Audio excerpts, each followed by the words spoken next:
My name is Olivia Carter. I'm 42 years old, and I work as a high school teacher in a small town. For the past 15 years, I've dedicated my life to guiding young minds, hoping to shape them into responsible and kind individuals. But teaching isn't just about academics. It's about understanding, patience, and, at times, heartbreak. I've seen many students grow into wonderful people, but I've also encountered those who challenge everything I believe in. I never thought I would share this story, but maybe someone needs to hear it.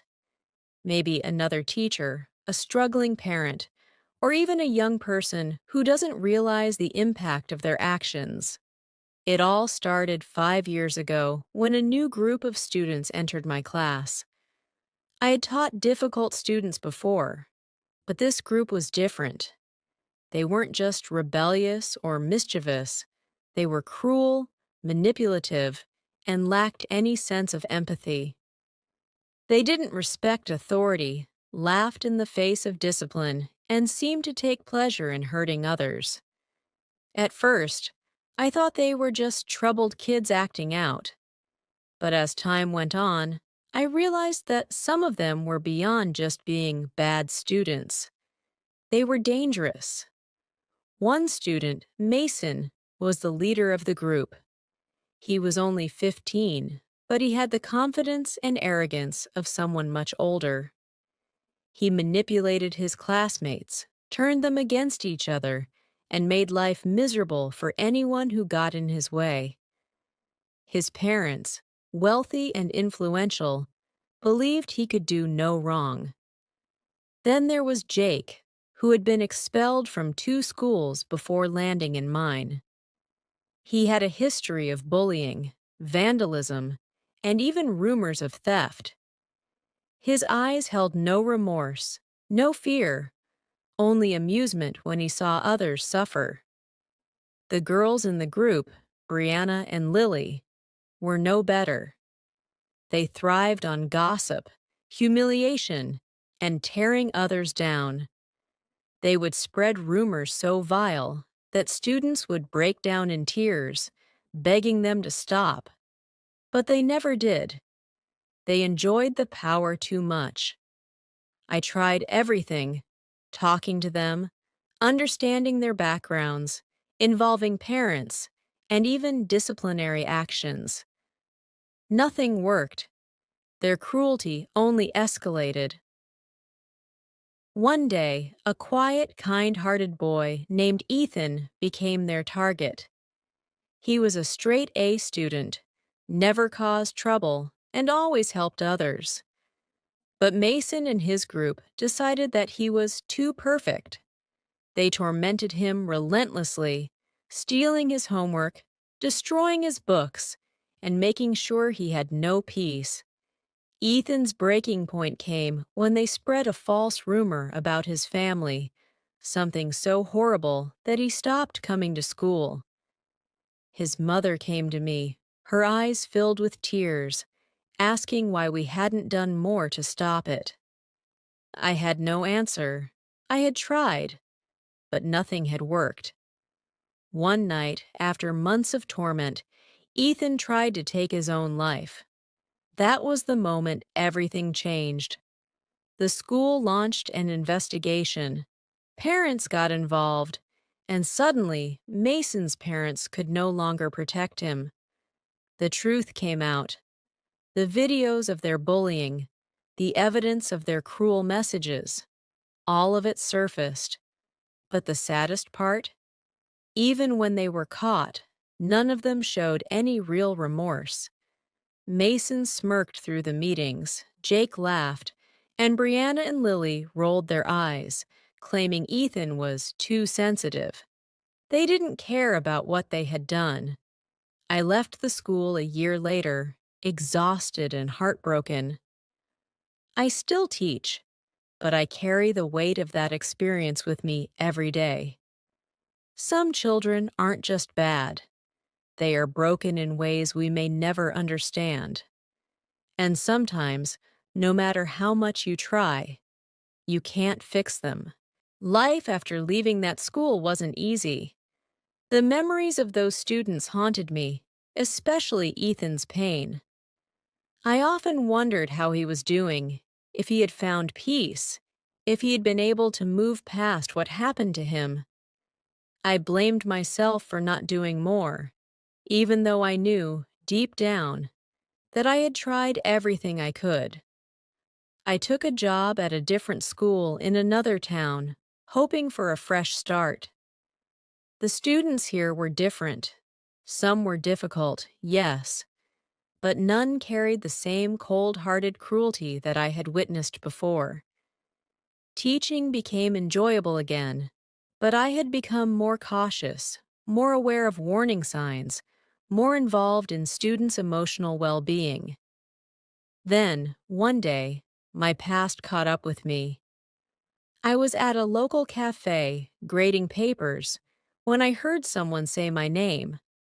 I looked up and saw a young man standing there, hesitating, almost nervous. It took me a moment to recognize him, but when I did, my heart stopped. It was Ethan. He had grown taller, his face more mature, but there was still something familiar in his eyes. I stood up quickly, unsure of what to say. "Ethan, oh my God." He smiled, though it was a little uncertain. "Hi, Miss Carter. I wasn't sure if you'd remember me." "Of course I do," I said, my voice shaking. "How have you been?" He sat down across from me, exhaling. "It's been a long road." I didn't push him to speak, letting him take his time. Eventually, he continued. "After what happened, my parents moved us to a different town. I had to start over, and it wasn't easy. I was in a really dark place for a long time, but I got help. Therapy, support groups. It took years, but I'm doing better now." Tears burned in my eyes. "I'm so glad to hear that." He gave a small laugh. "You know, for a long time, I thought no one cared. But looking back, I remember that you did. You tried. I saw it, even when things didn't change. And I wanted to say thank you." I covered my mouth, overwhelmed with emotion. "Ethan, I wish I could have done more." "You did enough," he said gently. "And honestly, life has a way of balancing things out. Those kids, Mason, Jake, Brianna, and Lily, they didn't win in the end." I frowned. "What do you mean?" He sighed. "I kept track of them for a while, even though I shouldn't have. Mason's parents couldn't protect him forever. He got expelled after he was caught bullying someone else at his next school. He never graduated. Last I heard, he was in and out of trouble with the law." I inhaled sharply. Part of me wasn't surprised. "Jake?" I asked. "Dropped out, got into drugs. His own parents kicked him out." "And the girls?" "Brianna was exposed for bullying another girl online. It ruined her reputation, and she lost all her friends. Lily ended up distancing herself from all of them. She actually apologized to me a few years later. I don't know if she truly meant it, but at least she tried." I sat in silence, processing everything. "They thought they were untouchable," Ethan continued, "but in the end, they paid the price. Maybe not in the way we expected, but karma has its way." I nodded slowly. "And you? What about your future?" He smiled. "I'm in college now, studying psychology. I want to help kids like me, kids who feel like there's no way out." Tears slipped down my cheeks. Ethan, that's incredible. He reached across the table and squeezed my hand. You made a difference, Miss Carter, even when it felt like you didn't. At that moment, something inside me healed. The guilt I had carried for years began to fade. I had always believed that some children couldn't be saved, but maybe I had been wrong. Maybe, even in the darkest moments, kindness could plant a seed. Ethan's words stayed with me long after we parted ways that evening. For years, I had carried the weight of my failures, believing I had lost the battle against the cruelty of those children. But hearing him say that I had made a difference, even in the smallest way, was like lifting a burden I hadn't even realized had grown so heavy. That night, I sat alone in my apartment, replaying our conversation. I thought about Mason, Jake, Brianna, and Lily, their paths diverging into struggles, consequences, and, in Lily's case, perhaps a chance for redemption. They had once seemed untouchable, but life had caught up to them. I wondered if I should feel relief or pity. Maybe both. The next morning, I woke up with a sense of purpose I hadn't felt in years. I wasn't just a teacher. I was someone who had seen firsthand the consequences of unchecked cruelty. And now, I wanted to do more than just teach. That very day, I walked into my school's office and requested to start an anti-bullying program. At first, my principal, Mr. Dawson, looked hesitant. It's a great idea, Olivia, but we've had programs before. They don't always work. This one will be different, I insisted. It won't just be about rules and consequences. It'll be about real stories, real conversations. Students need to understand the damage bullying causes, not just be told not to do it. He leaned back in his chair, considering my words. How do you plan to make it work? I took a deep breath. I want to bring in former victims to share their experiences. People like Ethan.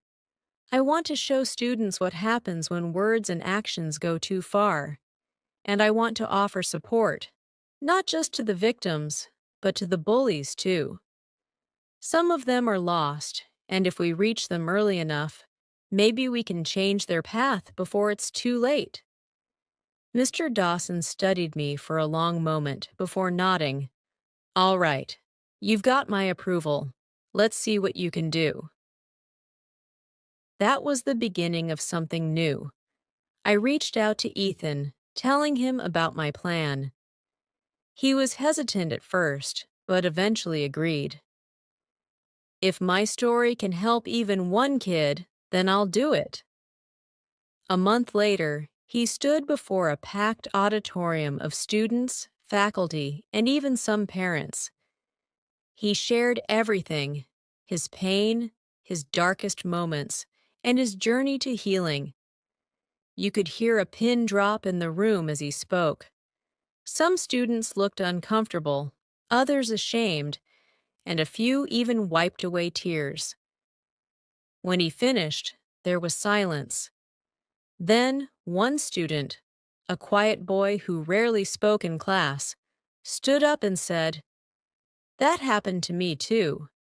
And just like that, the walls began to break. Over the next few months, something incredible happened. More students came forward, sharing their experiences, their regrets, their fears. Some admitted to being bullies themselves, asking how they could change. For the first time, I saw real, honest conversations happening. It didn't erase the past. It didn't undo the damage done. But it was a step forward. One evening, after a particularly emotional session, I received a message from an unknown number. Unknown. Miss Carter.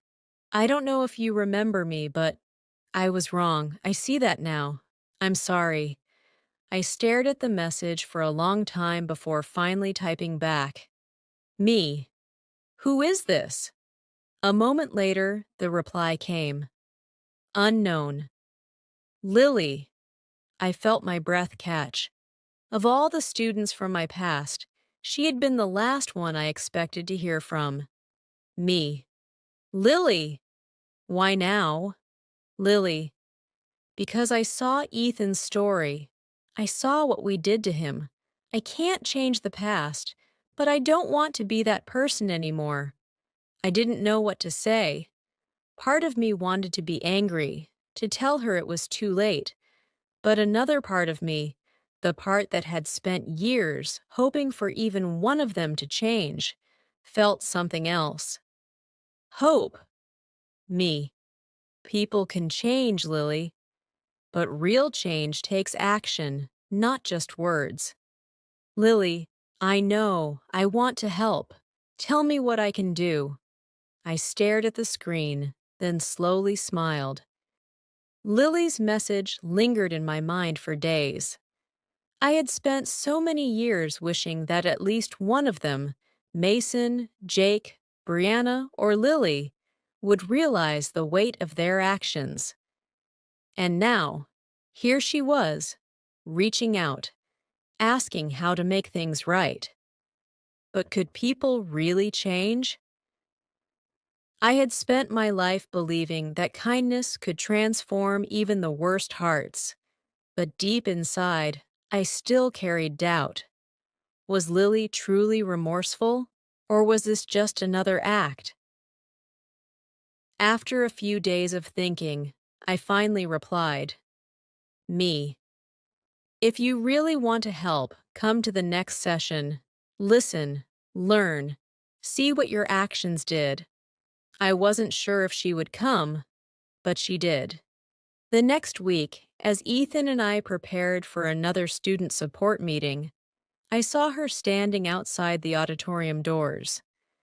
She looked nervous, her arms crossed tightly over her chest. She didn't carry herself with the same confidence she once had in high school. She was different. When she saw me, she hesitated, then walked over. Hi, Miss Carter. Hi, Lily. I searched her face for insincerity, but all I saw was someone who looked lost. Are you sure you want to do this? She nodded. I need to. I led her inside, where students were already gathering. Some recognized her. Whispers spread like wildfire. I could see the unease in their faces. After all, she had been one of them once, but not in a good way. Ethan noticed her, and his expression hardened. He didn't say anything as I introduced her, but I could feel the tension in the air. Lily sat in the back, listening as other students shared their struggles with bullying, some as victims, some as bystanders, and even a few who admitted to being bullies themselves. She didn't speak that day. She just listened. After the session, she approached me. That was hard to hear. That's reality, I said. She nodded slowly. I was awful, wasn't I? I didn't sugarcoat it. Yes! Lily swallowed hard, but instead of running away, she asked, What do I do now? I studied her for a moment. You start by apologizing, not just to Ethan, but to yourself, for being the person you were. Her eyes filled with unshed tears. I don't know if he'll ever forgive me. Forgiveness isn't about making you feel better, I said gently. It's about giving the person you hurt a chance to heal. Whether or not Ethan forgives you, that's his choice. Your job is to show that you've changed, not just say it. Lily nodded. but I could tell she was afraid. The next meeting, she did something that shocked everyone. She stood up in front of the entire group and confessed. "I was a bully," she said, her voice shaking. "I was cruel. I hurt people, and I didn't care. And now I live with that regret every day." The room was silent. Some students looked angry, others uncomfortable, but she continued. "I'm not asking for forgiveness," she said. "I just want to do better." Ethan was staring at her, his expression unreadable. When the meeting ended, she walked up to him. "I don't expect anything from you," she said, "but I want you to know I'm sorry." For a long moment, Ethan didn't respond. I held my breath, wondering if he would lash out, if he would tell her she was too late. But then he did something I never expected. He nodded. Just once. It wasn't full forgiveness, but it was a start. From that day on, Lily kept coming to the meetings. She volunteered, helped students who were struggling, and made it her mission to make amends, not just with words, but with actions. Months passed, and our program grew. More students opened up, more conversations happened, and one day, I realized that the weight I had carried for years, the guilt, the anger, the sadness, had finally lifted. Maybe bad children weren't born bad. Maybe some just got lost along the way. And maybe, just maybe, the right guidance could bring them back. As I looked around the room filled with students, victims, survivors, and even former bullies, I knew one thing for sure. Change was possible, and I had just witnessed it with my own eyes. The end.